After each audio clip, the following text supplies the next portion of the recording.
अस्सलामुअलैकुम। Class 10th के लिए फेडरल बोर्ड ने जो है ना वो टॉपर कॉपीज़ अपलोड कर दी हैं। तो मैंने 3 उर्दू पेपर्स का रिव्यू आपको दे रही हूँ कि फ़र्स्ट टॉपर ने किस तरह जो है ना अपना पेपर सॉल्व किया, सेकंड ने किस तरह किया और थर्ड ने किस तरह किया। तीनों को अच्छी तरह गौर से देखिएगा। MCQs में कोई फ़र्क नहीं है। क्वेश्चन पेपर मैंने 7 दे दिया है और आप एक एक सवाल को अच्छी तरह देखिए कि क्या फ़र्क है।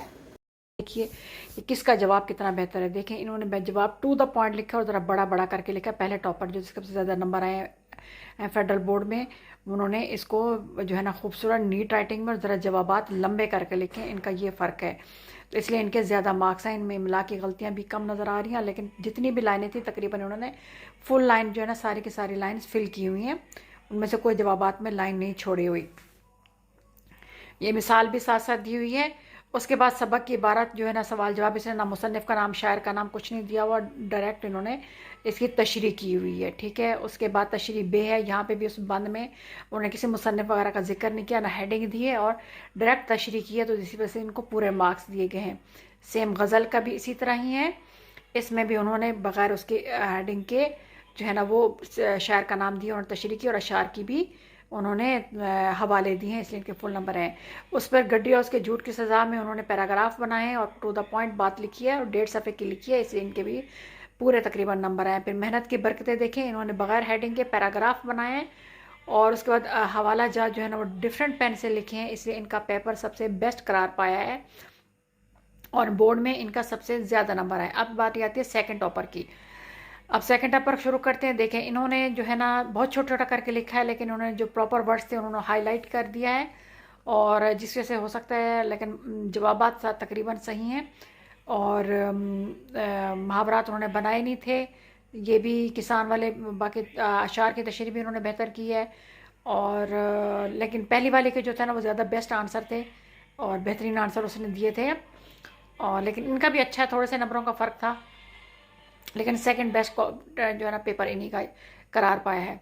उसके बाद सियाको सबाक नहीं लिखना चाहिए था, क्योंकि सियाको हो सकता है इसमें नंबर उनसे कट गए हों, क्योंकि बोर्ड में अब सियाको सबाक अलाउ नहीं है। अब मतलब एक लिखा जैसा, लेकिन उसमें अब मार्क्स नहीं मिलते, इसलिए आपको उसको देने की ज़रूरत नहीं है। उन्होंने हवाला इशार भी दी हैं तशरीह में असबाक की, और फिर यहाँ पे उन्होंने नज़म के अशार की तशरीह की है और ये भी अच्छे खासे हवाला जाते हैं अशार के। और उसके बाद उन्होंने तशरीह की है गज़ल की, वो भी शेर 1 लिख के और फिर शेर 2 लिख के, ये इसमें भी हवाला जात दिए हुए हैं। ये भी अच्छी लग रही है तशरीह और अच्छे तरीके से इन्होंने अटैम्प्ट किया है। और उसके बाद झूठ की सज़ा, इन्होंने ये पैराग्राफ, पहले वाले ने इतने पैराग्राफ नहीं बनाए थे, लेकिन उन्होंने पैराग्राफ बनाए हैं, प्रॉपर पैराग्राफ जिसे कहते हैं, और एंड पे नतीजा भी हाईलाइट करके दिया है। फिर मेहनत की बरकतें में पहले वाले ने जो मजमून लिखा था उन्होंने हेडिंग नहीं दी थी, इन्होंने हेडिंग के साथ जो है ना वो कुछ स्टार्ट हेडिंग के साथ किया है, लेकिन बाकी जो है ना अशार की जो है ना वो हवाले जात भी दिए, जिनका सेकंड बेस्ट। अब थर्ड बेस्ट की बात आती है। इन्होंने शॉर्ट क्वेश्चन आंसर में जो है वो ज़रा बड़ा बड़ा करके लिखा है और शॉर्ट क्वेश्चन आंसर की हेडिंग दी है, तो हिज में भी हो सकता है इस वजह से उनके नंबर कटे हों, लेकिन ज़रूरी नहीं है कि शॉर्ट क्वेश्चन आंसर की भी हेडिंग दी जाए। बाकी इन्होंने बाकियों के निस्बत जो है ना जवाब थोड़े से मुख्तसर लिखे हैं, लेकिन खुली खुली राइटिंग है, इसलिए इनका फील नहीं हो रहा। उसके बाद काफ़ी हद तक इनका पेपर भी अच्छा लग रहा है। और उसके बाद तशरीह की बात आती है। तशरीह में हवाला मतलब सबक और मुसन्निफ़ का नाम दिया, हालांकि ये नहीं देना चाहिए था, इसके मार्क्स नहीं हैं, तो हो सकते हैं इनके जो है ना वो कम नंबर इस वजह से कटे हों, लेकिन फिर भी इनका पेपर काफ़ी अच्छा है।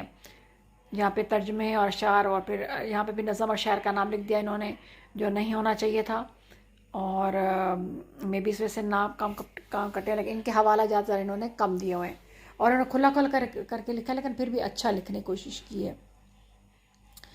उसके बाद अशार की तशरीह है, उधर भी उन्होंने शायर का नाम दे दिया है, हालांकि बोर्ड में इसके मार्क्स ख़त्म कर दिए, जस्ट आपको शेर की तशरीह करनी है। ये पूरे 3 बच्चों के पेपर हैं, आप देख लीजिए, देखें जूम करके देख लीजिएगा, पढ़ लीजिएगा, देखें उन्होंने कितने बेहतरीन तरीके से अटैम्प्ट किए, इसलिए पूरे बोर्ड में इनके सबसे ज़्यादा मार्क्स हैं। दरख्वास्त भी देखें सही तरह हेडिंग के साथ, उन्वान के साथ, और ये बिल्कुल सही प्रॉपर तरीके से इन्होंने लिखी है। उसके मेहनत की बरकतें हैं। इन्होंने लाइनें छोड़ी हैं पैराग्राफ में, हालांकि पैराग्राफ में लाइनें नहीं छोड़ते होते, तो लेकिन हवाले अशार के दिए हैं और बेहतर है, लेकिन बाकी 2 की निस्बत इनका इतना बेहतर थोड़ा सा कम है, इसलिए इनका थर्ड नंबर पर है। उम्मीद है आप तीनों पेपर अच्छी तरह गौर से देखेंगे और इससे अच्छा बेहतर पेपर करने की कोशिश करेंगे।